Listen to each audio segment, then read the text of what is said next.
Imaginez une entreprise qui, au sommet de son art et de son industrie, générait plus de 76 milliards de dollars de revenus en 2008, pour ensuite frôler la disparition du marché en l'espace de quelques années.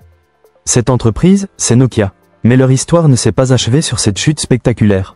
Contre toute attente, ils ont réussi l'impossible, renaître de leurs cendres, plus forts que jamais. Comment ont-ils orchestré ce retour inattendu et prospéré à nouveau à l'ère du smartphone? Quelles stratégies ont-ils déployées pour retrouver leur place au sommet? C'est ce que nous allons explorer dans cette analyse. Nokia a failli faire faillite et a dû se séparer de sa division mobile. Pour ceux qui n'auraient pas suivi, un bref rappel historique s'impose. En 2008, Nokia est indétrônable. Avec 76 milliards de dollars de revenus, la marque domine alors le marché mondial des téléphones mobiles. Les appareils Nokia sont réputés pour leur robustesse et leur simplicité d'utilisation, des qualités qui ont conquis des millions de consommateurs à travers le monde. À cette époque, il semblait inconcevable qu'une entreprise aussi puissante puisse connaître une chute aussi vertigineuse. Cependant, l'année précédente, en 2007, un événement majeur vient bouleverser l'industrie. Steve Jobs dévoile l'iPhone d'Apple. Contrairement au téléphone classique de Nokia, l'iPhone est un appareil révolutionnaire, doté d'un design élégant, d'un écran tactile intuitif et d'une interface utilisateur d'une fluidité inédite.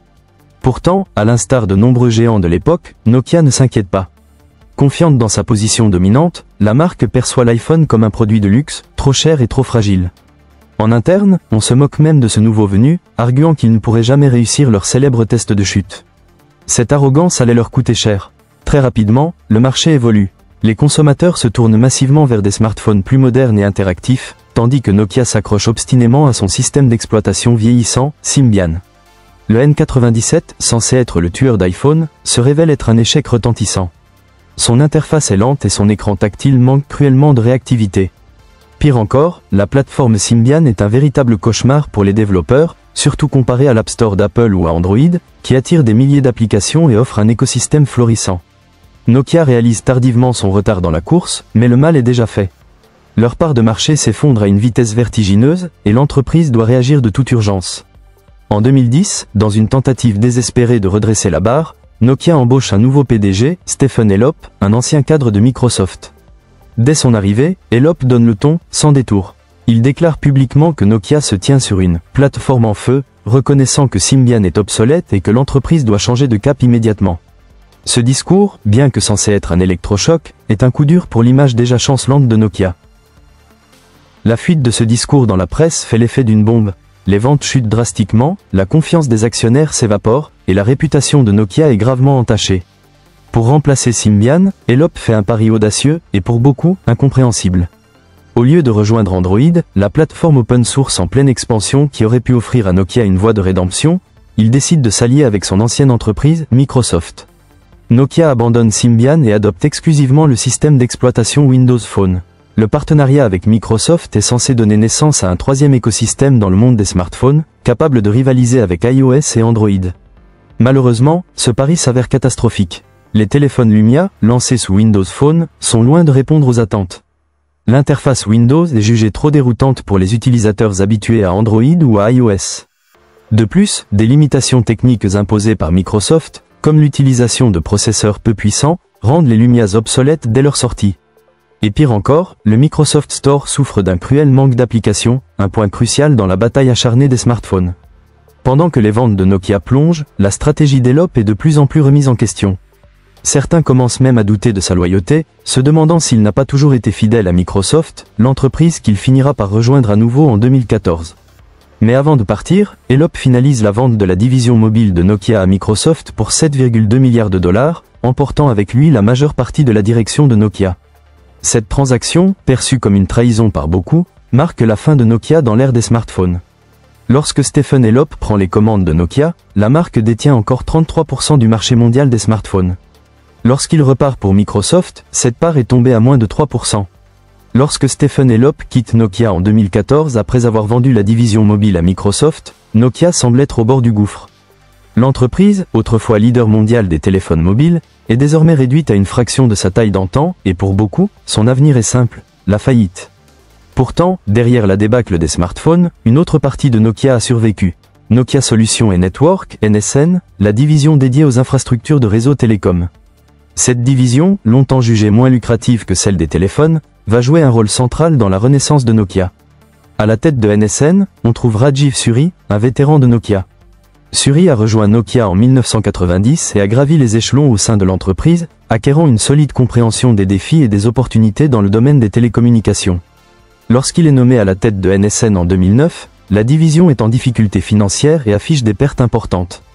Mais grâce à sa vision stratégique, Suri parvient à redresser la barre.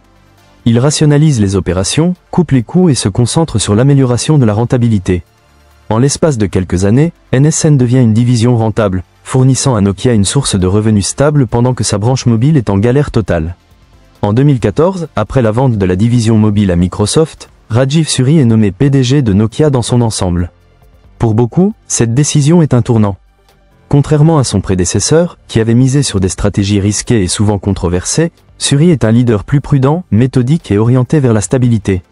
Son approche, bien qu'elle puisse sembler moins spectaculaire, va s'avérer être exactement ce dont Nokia a besoin pour survivre. Dès son entrée en fonction, Rajiv Suri élabore un plan pour restructurer l'entreprise et lui redonner une stabilité financière. La première étape consiste à réduire les coûts.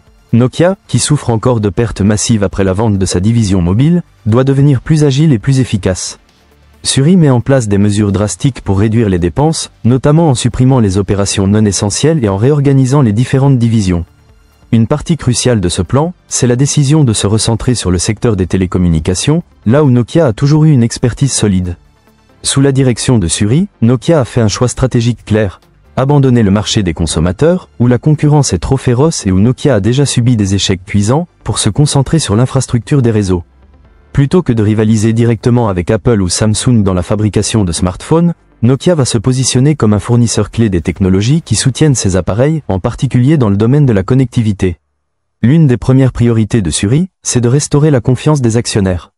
Après l'épisode Elop et la vente de la division mobile à Microsoft, la situation financière de Nokia est préoccupante et les investisseurs sont inquiets. Suri sait que sans le soutien des actionnaires, il sera impossible de mettre en œuvre son plan de transformation. Il organise donc un rachat massif d'actions, une mesure destinée à réduire le nombre d'actions en circulation et à augmenter la valeur des actions restantes. En parallèle, il distribue des dividendes pour récompenser les actionnaires fidèles. Ces mesures financières, bien que perçues comme conservatrices, vont renforcer la position de Nokia sur les marchés financiers et restaurer la crédibilité de l'entreprise. En parallèle de la restructuration financière, Suri identifie une opportunité technologique majeure, la 5G. La 5G représente la prochaine grande révolution dans le monde des télécommunications, promettant des vitesses de connexion beaucoup plus rapides et une connectivité améliorée pour des milliards d'appareils à travers le monde. Suri comprend rapidement que si Nokia peut se positionner en tant que leader dans ce domaine, l'entreprise pourra non seulement survivre, mais prospérer à nouveau. En 2015, Nokia fait un pari stratégique majeur en rachetant Alcatel-Lucent pour 16,6 milliards de dollars. Ce rachat n'est pas seulement une question de taille ou de synergie opérationnelle. Il s'agit surtout de mettre la main sur Bell Labs, l'un des centres de recherche et développement les plus prestigieux au monde dans le domaine des télécommunications. Bell Labs détient plus de 29 000 brevets dans les domaines clés de la technologie des réseaux, et ces brevets vont permettre à Nokia de prendre une longueur d'avance dans la course à la 5G. Nokia dévoile ReefShark, une gamme de puces spécialement conçues pour les réseaux 5G.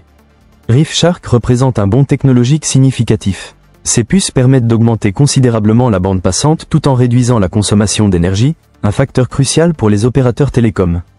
Grâce à ReefShark, Nokia devient un fournisseur de choix pour de nombreuses entreprises dans le domaine des télécommunications. Les puces ReefShark offrent des performances bien supérieures à celles des générations précédentes, notamment en termes de vitesse et d'efficacité énergétique, ce qui les rend très attractifs pour les opérateurs qui cherchent à déployer rapidement des réseaux 5G. Sous la direction de Suri, Nokia signe des accords avec de grands acteurs du secteur, notamment AT&T, Vodafone et NTT Docomo, la plus grande entreprise de télécommunications du Japon.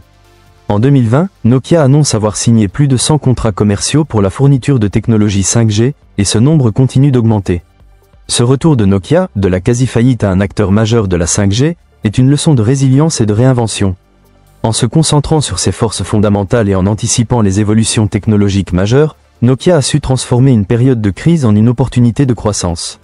Leur histoire est un témoignage puissant de la capacité d'une entreprise à s'adapter et à prospérer, même après avoir connu des revers monumentaux. C'est l'histoire d'un géant qui a su se réinventer pour reconquérir sa place sur l'échiquier mondial des télécommunications.